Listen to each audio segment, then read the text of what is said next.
العالمين وبه نستعين على أمور الدنيا والدين أشهد أن لا إله إلا الله وحده لا شريك له وأشهد أن محمدا عبده ورسوله صلى الله عليه وعلى آله وصحبه وسلم. قال المصنف رحمه الله تعالى: وعلى هذا درج السلف وأئمة الخلف رضي الله عنهم كلهم متفقون على الإقرار والإمرار والإثبات لما ورد من الصفات في كتاب الله وسنة لما ورد من الصفات في كتاب الله وسنة ورسوله من غير تعرض لتأويله وقد أمرنا بالاكتفاء بآثارهم والاقتداء بمنارهم وحذرنا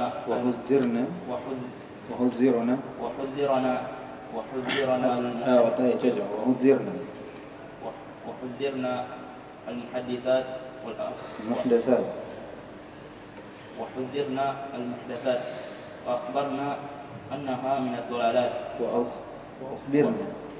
وأخبرنا أنها من الضلالات فقال النبي صلى الله عليه وسلم: عليكم بسنتي وسنة الخلفاء الراشدين المهديين من بعدي عضوا عليها بالنواجذ وإياكم ومحدثات الأمور فإن كل محدثة بدعة وكل بدعة ضلالة. Baik. Kemudian kata beliau rahimahullah, wa ala hadza, maka di atas hal inilah dari apa yang disebutkan bagaimana pokok akidah Ahlussunnah wal Jamaah tentang keterangan dari sifat tadi sebelumnya ini. Kata beliau di atas hal inilah daraja salafu wa a'immatul khalaf. Di sinilah para salaf, di atas hal inilah para salaf dan a'immatul khalaf berjalan. Iya. Al-salaf di sini, iya. As-salaf itu kata salaf itu kadang diitlakkan.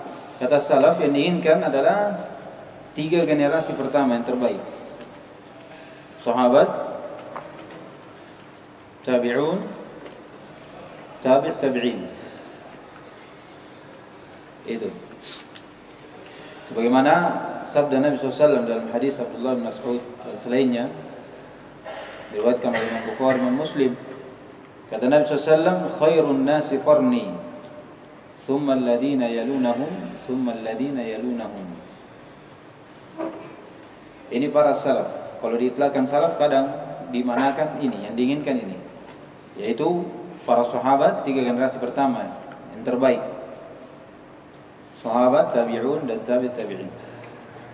Dan kadang diitlakkan para salaf yang diinginkan lebih daripada itu, yaitu mencakup 3 generasi pertama dan siapa yang mengikutinya di atas jalan mereka. Iya, di atas jalan mereka. Dari ucapan Ibnu Qudamah di sini kata beliau, wa ala hadza daraja salafu. Kemudian disebutkan wa immatul khalaf, maka yang diinginkan salaf di sini yang makna tadi, yang pertama tadi, yaitu sahabat, tabi'un dan tabi'in. Wa immatul khalaf ini diitlakkan siapa yang datang setelahnya sesuai dengan jalan mereka. Iya, siapa yang mengikuti mereka dengan baik di atas hidayah, di atas Al-Qur'an dan Sunnah. Jadi salaf di situ yang diinginkan 3 generasi pertama karena dilihat dari konteks kalimat setelahnya disebutkan a'immatul khalaf. Iya, al-khalaf itu siapa yang tegak dengan perkara yang setelahnya. Iya. Siapa yang dia ganti? Siapa yang dia ganti? Dan mereka di sini a'immatul khalaf itu orang-orang yang mengikuti para salaf, sahabat, tabi'in dan tabi'in. Itu di atas petunjuk, di atas hidayah sesuai dengan jalan Al-Quran dan Sunnah. Al-Quran dan Sunnah. Kata beliau di atas hal inilah dari permasalahan tentang sifat berjalan para salaf dan a'immatul khalaf.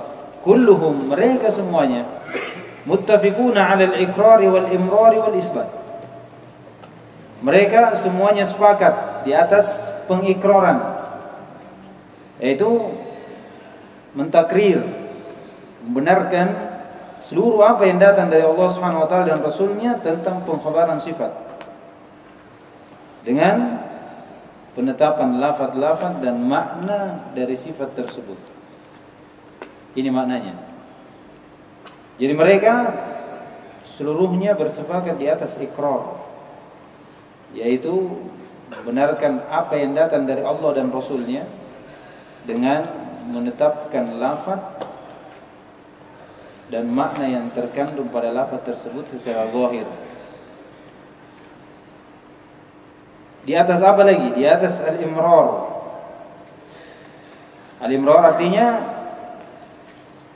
mereka membiarkan lafaznya sebagaimana datangnya. Tidak ada takwil, tidak ada takyif. Iya. Membiarkan, ini datang dari banyak ulama, di antaranya Al-Auza'i dan selainnya dari ulama terdahulu. Mereka mengatakan kalau ada Al-Quran, dalam Al-Quran atau hadis tentang sifat, kata mereka umirruha, biarkan nas-nas tersebut kama ja'a, sebagaimana datangnya. Umirruha kama ja'at, biarkan sebagaimana datangnya, bila kaif, bila ta'wil, bila tamsil. Jangan ada takyif, jangan ada tamsil. Terima apa yang datang dari Allah Subhanahu wa taala tentang sifat, begitu pula dari Rasulnya, dan jangan ada yang namanya tashbih, tamsil ataupun takyif. Jadi mereka sepakat ikrar wal imrar wal isbat. Demikian pula isbat, yaitu menetapkan lafaz apa yang Allah tetapkan pada permasalahan sifat dan menetapkan makna pada sifat tersebut, yang sesuai dengan kebesaran dan keagungan Allah Subhanahu wa taala. Itu namanya. Jadi mereka sepakat ikrar, imrar, wal isbat, yaitu menetapkan nas-nas yang datang dari Allah Subhanahu wa taala dan Rasulnya sesuai dengan kebesaran dan keagungan Allah Subhanahu wa taala. Baik. Jadi mereka sepakat di atas ikrar wal imrar wal isbat lima warada minas sifat, dari apa yang datang dari sifat-sifat fi kitabillahi wa sunnati rasulih min ghairi ta'arrudin li ta'wilihi, tanpa ada pemikiran-pemikiran untuk berdalam-dalam memikirkan bagaimana takwilnya ini, bagaimana apa makna dari sifat ini. Tangan ditakwil menjadi makna kudrah, Allah yang turun ditakwil menjadi yang turun adalah malaikat. Tidak ada seperti itu. Datang turun, sudah kita tetapkan turun. Datang sifat tangan, kita tetapkan sifat tangan dengan makna yang benar, yang menjadi hak Allah Subhanahu wa taala. Kata beliau, waqad umirna, dan kita telah diperintah biktifai li asarihim. Kita diperintah untuk iktifa, yaitu tidak atau ittiba. Kita diperintah untuk mengikuti asal mereka. Asal mereka, bagaimana mereka berada di atas akidah mereka tentang nama dan sifat, jalan mereka, keimanan mereka. Iya. Wahtidai bimanarihim, dan berpetunjuk dengan cahaya-cahaya mereka, ilmu mereka, jalan mereka. Iya. Oleh karena itu datang dalam hadis, ya, apa dalam bait syair, apa yang pernah saya sebutkan, kullu khairin fattiba'u man salaf, iya, wa kullu syarrin fattida'u man khalaf. Setiap kebaikan itu dengan mengikuti para salaf, mengikuti para salaf. Fa in amanu bimithli ma amantum bihi faqad ihtadaw. Kalau mereka beriman sebagaimana kalian beriman, maka mereka telah berada di atas petunjuk. Wa kullu syarrin wabtida'u man khalaq, dan seluruh kejelekan itu apa yang diada-adakan oleh orang yang menyelisihi mereka. Orang yang menyelisihi mereka. Iya. Jadi kita diperintah untuk mengikuti bagaimana mereka beragama. Iya. Para sahabat. Kemudian wahudzirna, dan kita diberi peringatan dari perkara-perkara muhdatsat, perkara-perkara yang baru. Muhdatsat itu sesuatu yang ada sebelumnya dia tidak ada. Muhdatsat, sesuatu yang baru. Iya. Syai' yakunu ba'da an lam yakun, sesuatu yang ada sebelum sesuatu itu tidak ada. Itu namanya sesuatu yang baru, sesuatu yang baru. Wa akhbirna, dan kita telah diberi khabar bahwasanya muhdatsat itu adalah dari hal yang menyesatkan, dari sesuatu yang menyesatkan, sesuatu yang sesat. Ini kemudian beliau membawakan dalil. Jadi faqala Nabi sallallahu alaihi wasallam, "Alaikum bi sunnati wa sunnati khulafa'ir rasyidin al-mahdiyyin min ba'di. 'addu 'alaiha bin nawajiz wa iyyakum muhdatsatil umur. Fa inna kulla muhdatsatin bid'ah wa kulla bid'atin dhalalah." Ini hadis diriwayatkan oleh Imam Ahmad, Abu Dawud dan selainnya, dan ini hadis sahih, hadis sahih.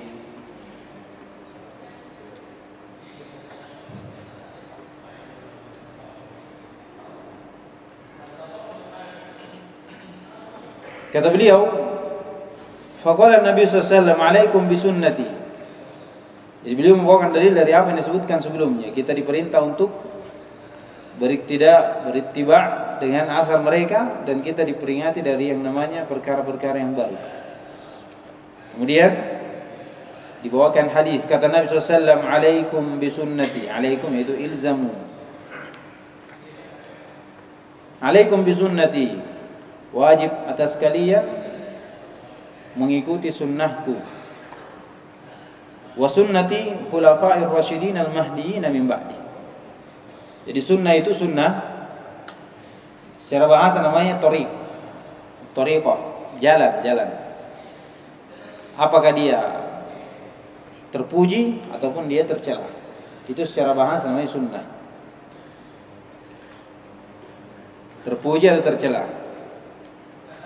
Secara istilah, sunnah itu adalah makana alaihi Nabi sallallahu alaihi wasallam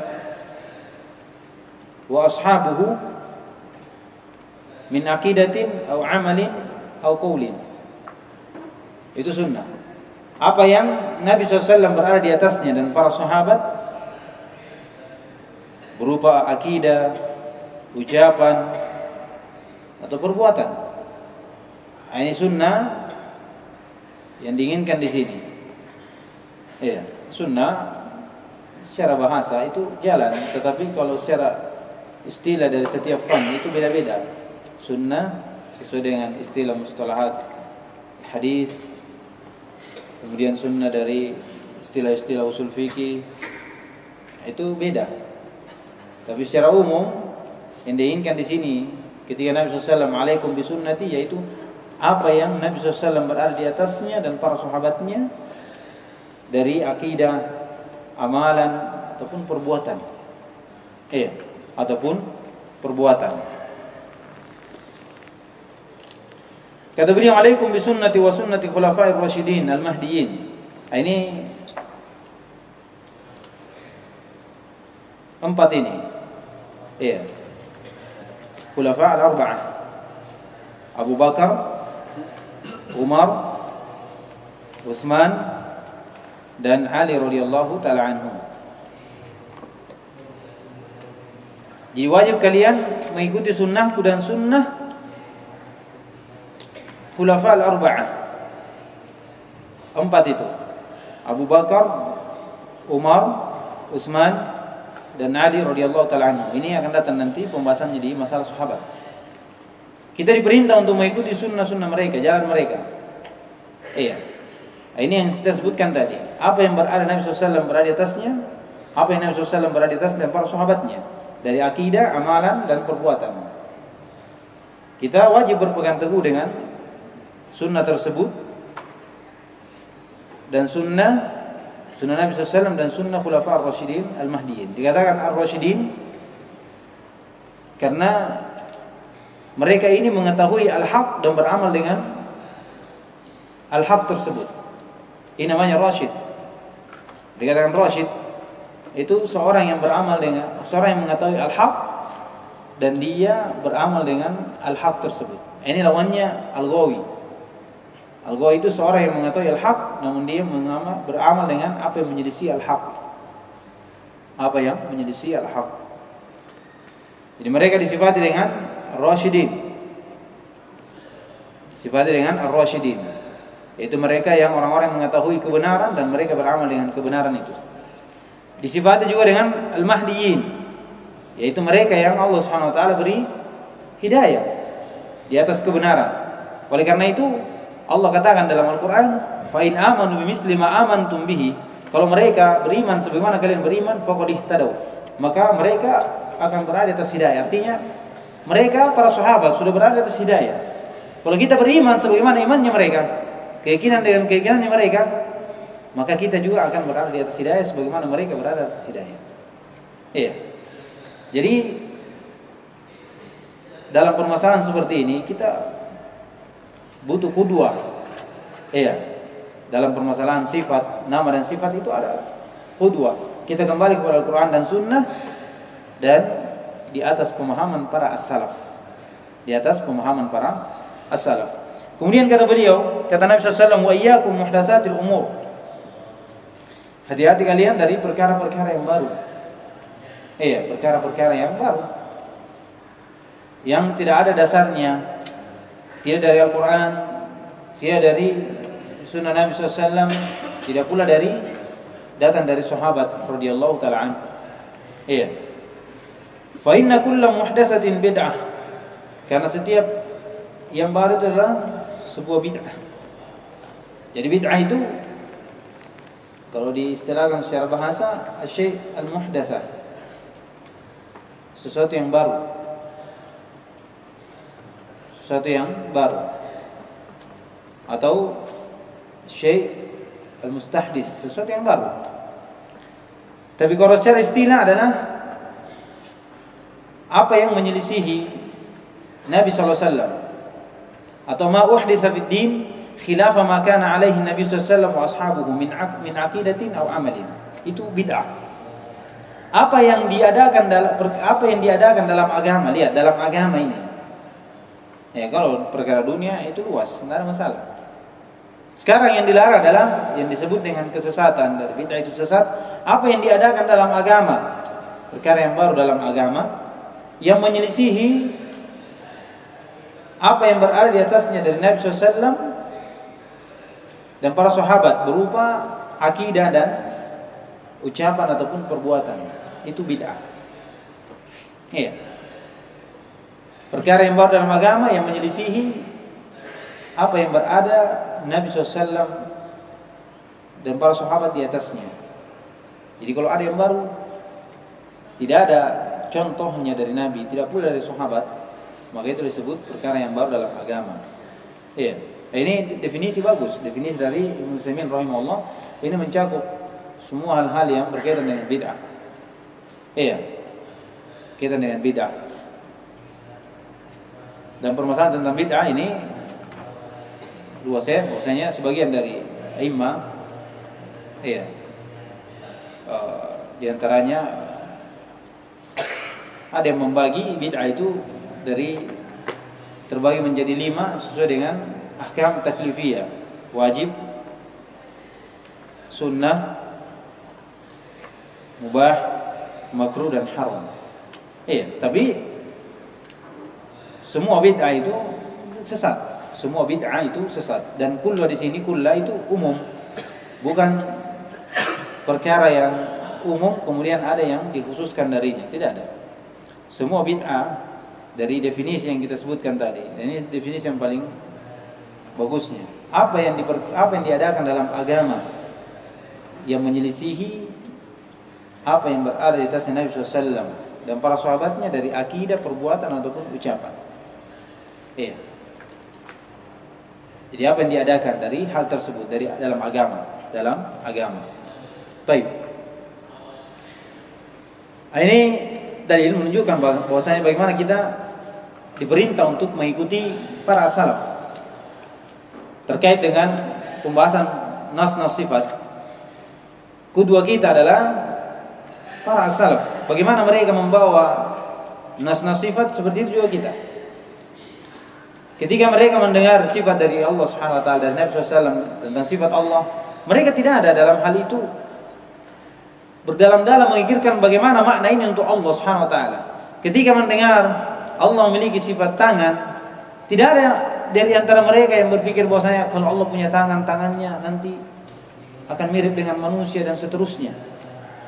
Ketika mendengar Allah Subhanahu wa taala turun sepertiga malam terakhir di langit dunia, tidak ada yang mereka berpikir kalau turun berarti nanti begini dan begitu dan begini. Tidak ada.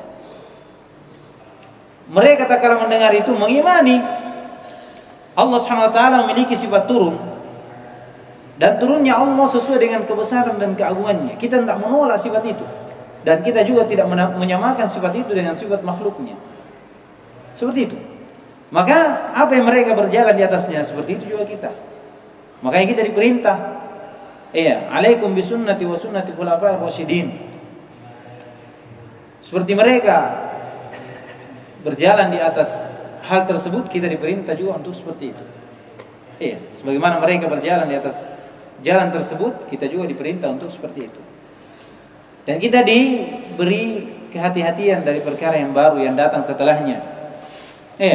Tak kala mendengarkan sifat seperti ini, mereka berdalam-dalam memikirkan hal tersebut ini tidak cocok untuk Allah, akan mengurangi hak Allah Subhanahu wa taala. Kalau Allah punya tangan berarti Allah Subhanahu wa taala sama dengan makhluknya.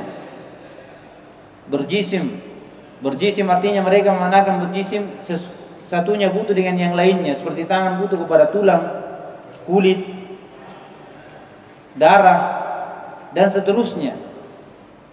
Ini dia mau mensucikan Allah, tetapi jatuh dalam perkara yang besar, yaitu menolak sifat Allah Subhanahu wa taala. Menolak sifat Allah Subhanahu wa taala. Mereka ingin mensucikan Allah, tetapi justru mereka jatuh dalam lubang yang besar. Diistilahkan mereka menghindar satu lubang, justru jatuh di dua lubang. Karena mereka ingin mensucikan Allah dari sifat tersebut dengan cara mereka mentaktil. Adapun ahli sunnah, mereka mensucikan Allah Subhanahu wa taala dari sifat kekurangan. Bagaimana cara mensucikan Allah? Dengan menetapkan sifat tersebut, dan kita katakan, dan mereka mengatakan sifat tersebut tidak sama dengan sifat makhluknya. Sifat Allah sesuai dengan kebesaran dan keagungannya sempurna.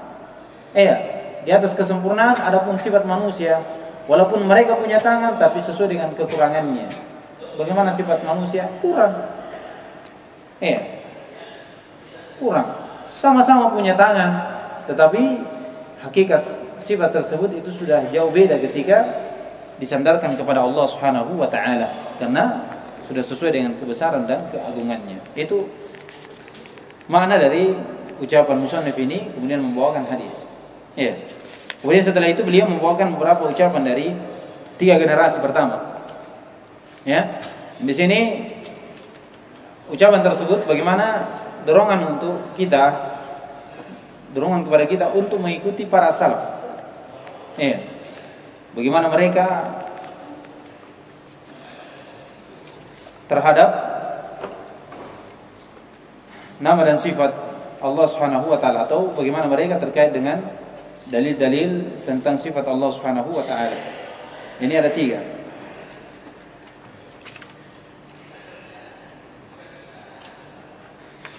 Nah, baca lagi.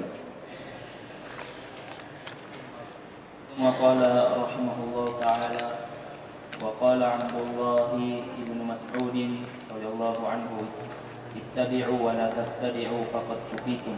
وقال عمر بن عبد العزيز رضي الله عنه كلاما معناه حيث وقف القوم فإنهم عن علم وقفوا وببصر نافذ كفوا ولهم على كشفها كانوا أقوى وبالفضل لو كان فيها أحرى فلئن قلتم حدث بعدهم فما أحدثه إلا من خالف هديهم ورغب عن سنتهم ولقد وصفوا منه ما يشفي وتكلموا منه بما يكفي فما فوقهم محسر وما دونهم مقصر لقد قصر عنهم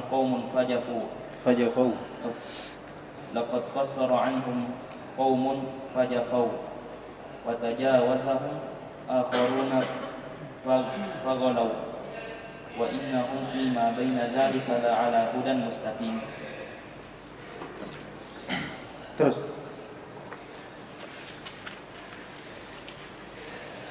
وقال الإمام أبو عمر الأوزاعي رضي الله عنه عليك بآثار من سلف وإن رفضك الناس وإياك وآراء الرجال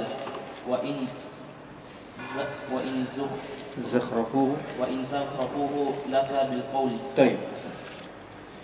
Beliau membawakan di sini nukilan dari ucapan Abdullah bin Mas'ud radhiyallahu ta'ala anhu. Kata beliau, qala Abdullah bin Mas'ud ibn Ghafil ibn Habib al-Hudali, kunyanya Abu Abdurrahman. Ini dari As-Sabiqin al-Awwalin.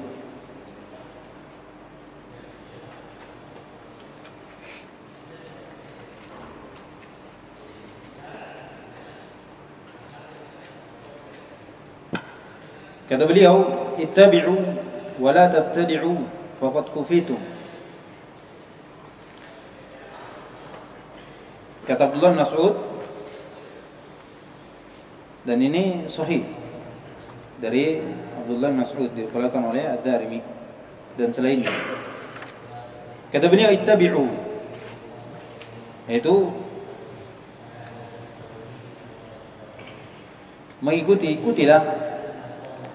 ikutilah apa yang datang dari para salaf dari permasalahan tentang sifat, bagaimana mereka berjalan di atas sifat tersebut dalam penetapan sifat sesuai dengan kebesaran dan keagungannya. Tidak ada ta'wil, tidak ada ta'til, tidak ada tahrif, tidak ada tamsil, tidak ada tashbih, dan tidak ada takyif. Iya, itu makna dari ucapan Abdullah bin Mas'ud, ittabi'u, ikutilah. Iya, ittabi'u, dalam ayat disebutkan ya, ittabi'u ma unzila ilaikum min rabbikum, ikuti apa yang diturunkan kepada kalian dari Rabb kalian. Jangan kalian menolak dari apa yang datang dari Al-Quran dan Sunnah tentang sifat. Jangan kalian menolak akan hal tersebut untuk Allah Subhanahu wa taala dari sifat itu.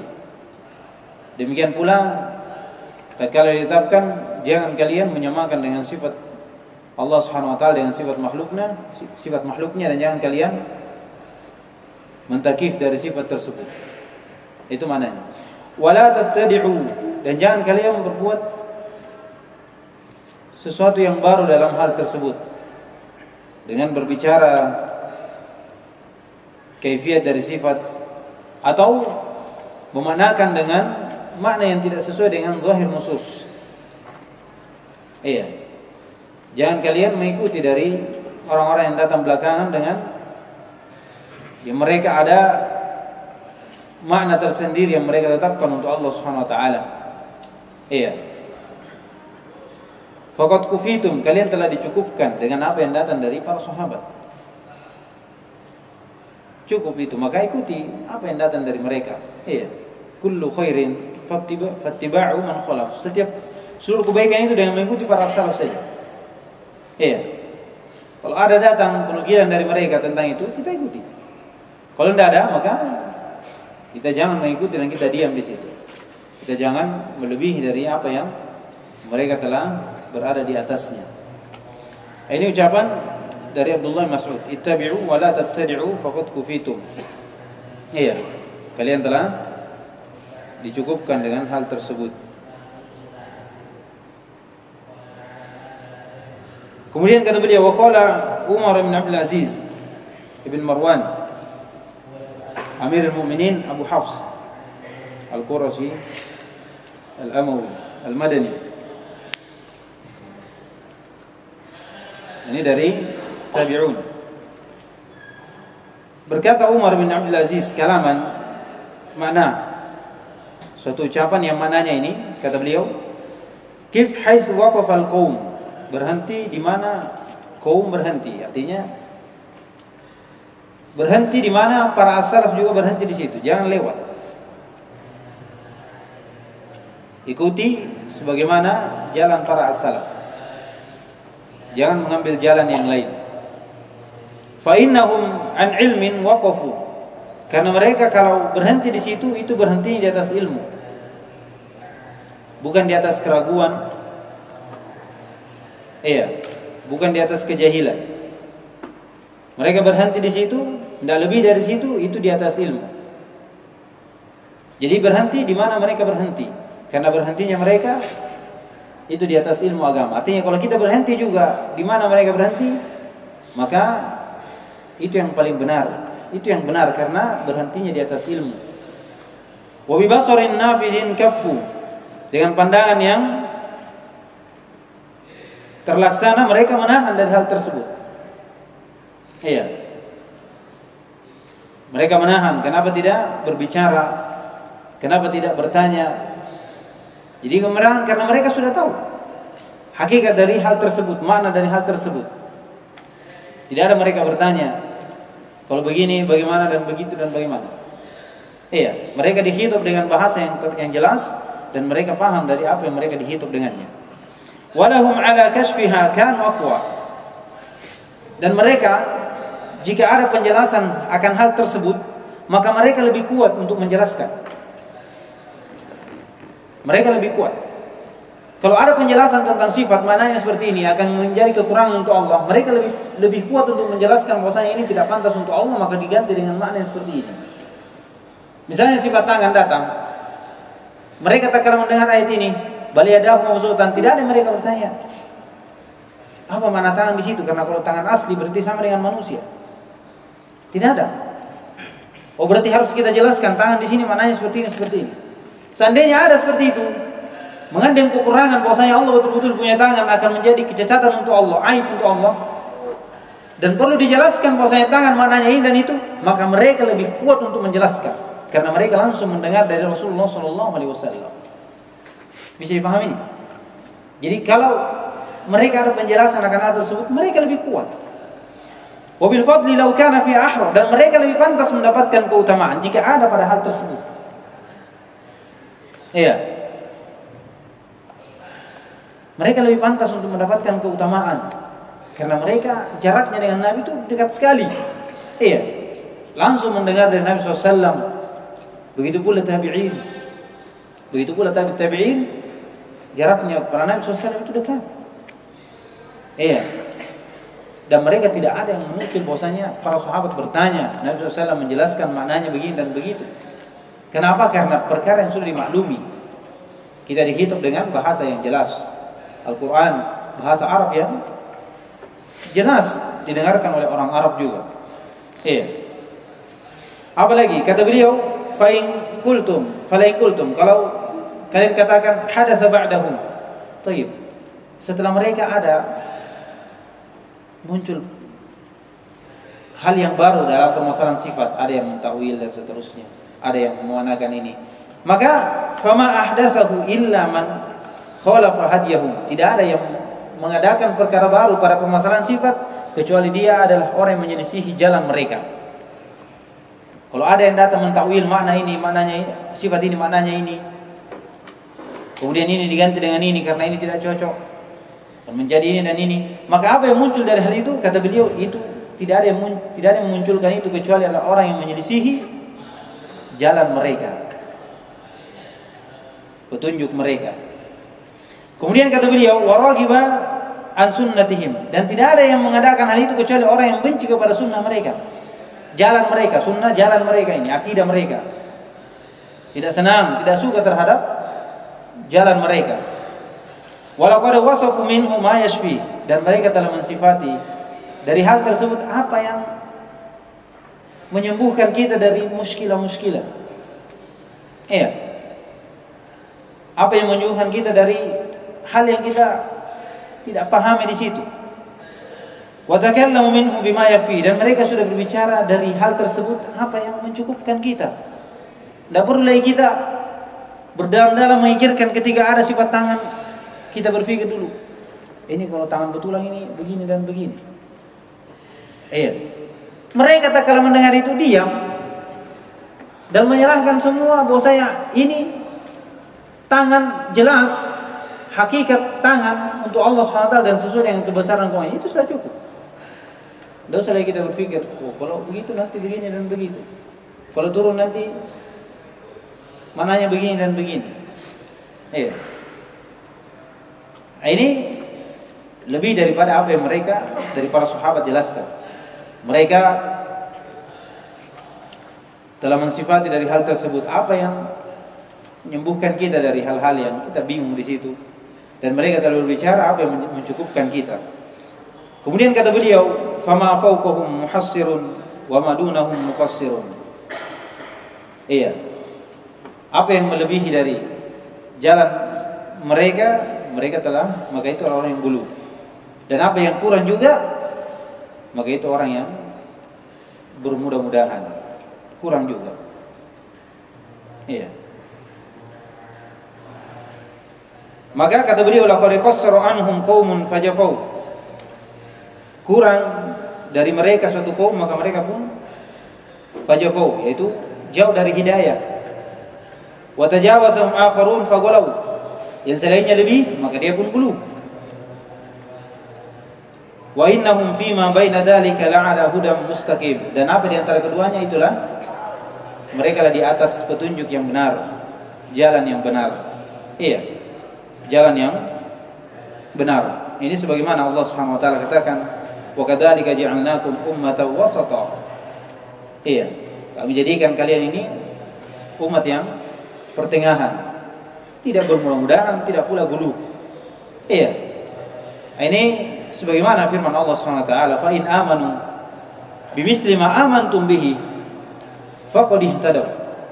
Lihat, kalau mereka beriman sebagaimana kalian beriman, maka mereka akan berada di atas petunjuk. Artinya, jika keimanan mereka manusia yang datang setelahnya tidak sama dengan keimanan para sahabat, berarti tidak di atas petunjuk.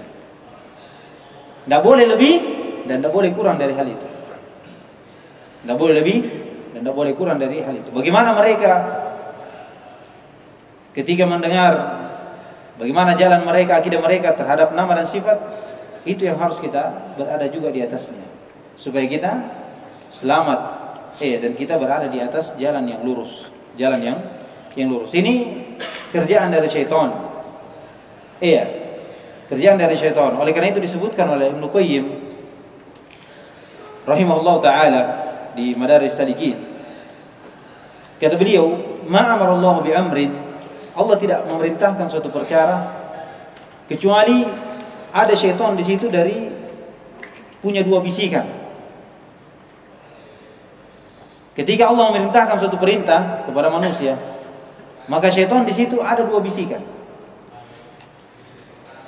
Yang pertama bisikan untuk bermudah-mudahan dengan perintah itu, atau yang kedua bisikan yang kedua, dia gulu pada perintah itu. Lihat. Iya. Dan apa yang keduanya ini? Inilah jalan yang benar. Apa yang tidak dimudah-mudahkan dan apa yang tidak dilebih-lebihkan. Pertengahan. Maka inilah yang benar. Maka inilah yang benar. Jadi syaitan, kalau Allah SWT perintahkan seorang hamba untuk beriman, maka syaitan di situ dua jalan. Kita bermudahan pada iman itu, atau syaitan menggoda kita, membisikkan kita untuk gulu pada keimanan tersebut. Iya, gulu. Lebih daripada apa yang Allah Subhanahu wa taala dan Rasulnya tetapkan. Kemudian kata Imam Syafi'i atau Imam Abu Amr Al-Auza'i rahimahullah taala, ini dari tabi'in, kata beliau, ini ucapan yang sangat indah, ya. Bagaimana seorang mengikuti jalan para salaf. Kata beliau atau Abu Amr Al-Auza'i, namanya Abdurrahman ibn Amr, namanya Abdurrahman ibn Amr, kunyanya Abu Amr Al-Auza'i, meninggal pada tahun 157 Hijriah. Kata beliau, "Alaika bi asari man salaf wa in rafaduka an-nas." Wajib kalian untuk mengikuti jalan asar dari para as-salaf. Wa in rafaduka an-nas, walaupun manusia meninggalkanmu. Ikuti jalan para as-salaf walaupun manusia meninggalkanmu, tidak mau melihatmu. Iya, lihat. Jadi jangan, walaupun manusia tidak melihat kita, tidak melirik kita, tapi kita berada di atas jalan sebagaimana jalan para salaf, maka pegang itu dan jangan pernah tinggalkan. Kemudian kata beliau, wa iyyaka wara'ar rijal, dan hati-hati kalian dari pandangan, pendapat seseorang. Kalau ada yang menafsirkan hal ini keluar dari pendapatnya, dari pandangannya, terlebih dari hawa nafsunya, maka kata beliau, wa in zakhrafuhu laka bil qaul, hati-hati dari ucapan itu walaupun ucapannya ini dihiasi, iya, diperindah seakan-akan itulah yang benar, iya, yang membuat talbis di tengah manusia. Jadi kita harus selalu berpegang teguh dengan jalan para as-salaf, mengikuti jalan para as-salaf walaupun manusia meninggalkan kita, dan hati-hati kepada ucapan-ucapan, iya, yang keluar dari pendapat atau hawa nafsu, walaupun ucapan itu indah didengar, iya, masuk di akal, iya, ataupun hal yang lain yang dimana hakikatnya adalah kebatilan, menyelisihi apa yang berada di atasnya Nabi SAW dan para sahabatnya. Taib, ini ucapan, iya, hafal ini, bagus ini, ya, sebagai bentuk pegangan, iya. Bahwasanya di sana ada satu imam yang menyuruh kita untuk berpegang dengan jalan para salaf, iya, dan berhati-hati dari pandangan-pandangan manusia yang tidak bersumber dari Al-Quran dan Sunnah, tidak pula dari pemahaman dari para salafus saleh. Taib, terakhir insyaallah nanti sebelum masuk di pembahasan tentang penyebutan sifat dari kitab ini, ada satu ucapan lagi dari kisah yang dinukil oleh Ibnu Qudamah tentang bagaimana jika ada seorang yang datang dengan membawa bid'ah. Ini timbangan. Jika ada orang datang menyebutkan satu perkara yang baru dalam permasalahan nama dan sifat, ya, tentang Allah SWT, maka timbangannya seperti ini. Ini bentuk perdebatan antara ahlul bid'ah dengan orang yang berada di atas jalan yang benar. Iya. Insyaallah nanti di pertemuan berikutnya. Insyaallah taala. Subhanallah wa bihamdika, asyhadu an la ilaha illa anta, astaghfiruka wa atubu ilaik.